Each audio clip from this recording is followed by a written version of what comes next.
باب ہجرت الرجل اخاہ، امام ابو داؤد رحمۃ اللہ علیہ نے یہ باب قائم کیا ہے۔ اس کا مطلب ہے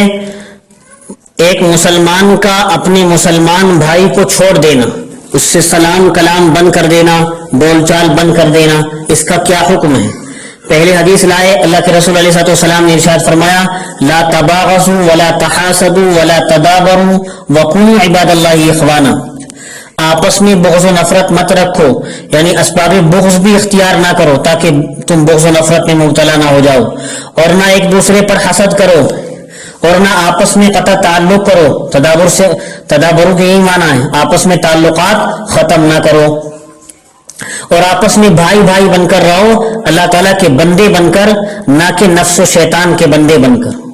وَلَا يَحِلُّ لِمُسْلِمٍ أَن يَهْجُرَ أَخَاهُ فَوْقَ ثَلَاثِ لَيَالٍ، ایک مسلمان کے لیے یہ بات جائز نہیں کہ دوسرے مسلمان سے ترک سلام و کلام کرے، اس کو چھوڑ کر رکھے 3 دن سے زیادہ۔ علماء نے لکھا ہے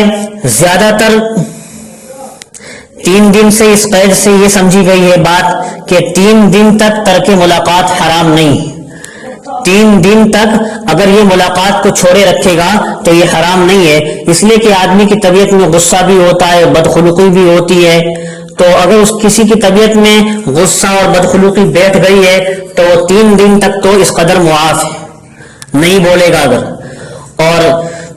علماء نے کہا ہے غالب یہ بھی بات ہے، اکثر ایسا بھی ہوتا ہے کہ 3 روز کے عرصے میں وہ ان کی رنجش معمولی طور پر جاتی رہتی ہے، یا بالکل ختم ہو جاتی ہے یا کم ہو جاتی ہے، تو اس لیے بھی یہ 3 دن کی گنجائش دی گئی ہو، اور ورنہ تو 3 دن سے زیادہ فرمایا جو اپنے مسلمان بھائی سے بول چال بند رکھے، ایسا کرنا جائز نہیں ہے، حرام ہے۔ آگے حدیث لائے، ابو ایوب انصاری رضی اللہ تعالیٰ عنہ کی روایت ہے، فرمایا رسول اکرم علیہ السلام نے نہیں حلال ہے کسی کے واسطے یہ کہ وہ ملاقات کو چھوڑ دے اپنے بھائی مسلمان سے 3 دن سے زیادہ، کہ وہ ملیں اور دونوں آپس میں منہ پھیر لیں، یعنی ایک دوسرے کو نہ دیکھیں ملاقات کے وقت۔ وَخَيْرُ مَا الَّذِي يَبْدَأُ بِالسَّلَامِ، تو ان میں سے سب سے بہتر وہ ہے جو سلام سے ابتدا کر لے۔ 2 آدمیوں میں بول چال بند تھی، ان میں سب سے بہتر وہ ہے جو سلام سے ابتدا کر لے اور سلام سے بول چال شروع کر دے۔ اور علماء نے یہ بھی لکھا ہے اگر ملاقات کو چھوڑنا بسبب تقصیر اس کے حقوق کے ہو تو منع ہے،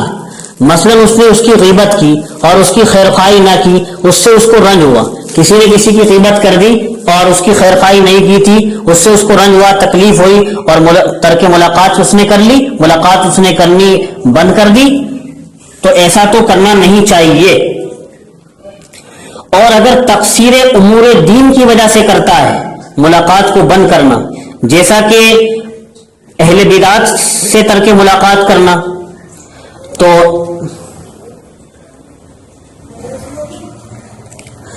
ایسا کرنا جائز ہے جب تک ظاہر نہ ہو جائے توبہ اور رجوع کرنا۔ بدعتی سے اگر ملاقات اس لیے بند کر دیتا ہے کہ وہ اپنی بدعت سے باز آ جائے، تو جب تک اس کی توبہ اور رجوع بدعت سے ثابت نہ ہو جائے تب تک اس سے ملاقات کا ختم رکھنا یہ جائز ہے۔ علامہ سیوطی نے موطا کے حاشیے میں علامہ ابن عبد البر سے نقل کیا ہے کہ علماء کا اجماع اس بات پر ہے کہ جو کوئی ڈر رکھتا ہے کسی کے بات کرنے سے اور ملنے سے اپنے دین کے فساد پر، کہ اس آدمی سے بات کرے گا ملے گا تو اس کے دین کو نقصان پہنچے گا، اس کے دین کو فساد پہنچے گا، اپنے دین کے فساد پر یا نقصان پر اندیشہ رکھتا ہے، ڈر رکھتا ہے، یا دنیا کے فساد پر بھی اندیشہ رکھتا ہے، تو اس کے لیے جائز ہے کہ وہ کنارہ کشی اس آدمی سے اختیار کر سکتا ہے اور دوری ڈھونڈ سکتا ہے کسی اچھے طریقے سے، جس طریقے میں وہ غیبت میں نہ پڑے، عیب گوئی میں نہ پڑے، دوسرے کا عیب تلاش کرنے میں اور کینہ اور دشمنی میں نہ پڑے۔ آگے دوسری حدیث میں اللہ کے رسول نے فرمایا من حجر اخاہ سنتن فهو کسف کی دمی، جو شخص تعلقات کو ختم رکھے اپنے بھائی سے 1 سال تک تو اس کے خون بہانے کے مانند ہے، یعنی گناہ ملاقات کے چھوڑنے کا تو خون کرنے کے، کسی کا خون کر دینے کے قریب ہی ہے۔ پھر آگے فرمایا تفتح ابواب الجنہ، یہ ابو ہریرہ کی روایت ہے، اللہ کے رسول نے ارشاد فرمایا جنت کے دروازے کھولے جاتے ہیں ہر پیر اور جمعرات کو، پس مغفرت کر دی جاتی ہے ان دونوں میں سے ہر ایسے بندے کی جو شرک نہ کرتا ہو، مگر اس شخص کی مغفرت نہیں کی جاتی کہ اس کے مسلمان بھائی کے درمیان دشمنی اور کینہ ہو، پس کہا جاتا ہے فرشتوں سے کہ مہلت دے دو ان دونوں کو یہاں تک کہ وہ آپس میں صلح کر لیں۔ امام ابو داؤد نے فرمایا ہے آخر باب کے آخر میں کہ اگر یہ مسلمان سے تعلقات کا ختم رکھنا، مسلمان کو چھوڑے رکھنا اللہ تعالیٰ کے لیے ہو، یعنی امر دین کے لیے ہو، دینی معاملات کے لیے اس کو چھوڑتا ہو، کوئی دنیاوی مفاد سامنے نہ ہو، تو وہ اس وعید میں داخل نہیں۔ حضرت عمر بن عبدالعزیز خلیفہ عادل نے ایک مرتبہ ایک شخص کو دیکھ کر اپنے چہرے پر نقاب ڈال لیا تھا، اس بات سے امام ابو داؤد نے یہ مسئلہ ثابت کیا ہے۔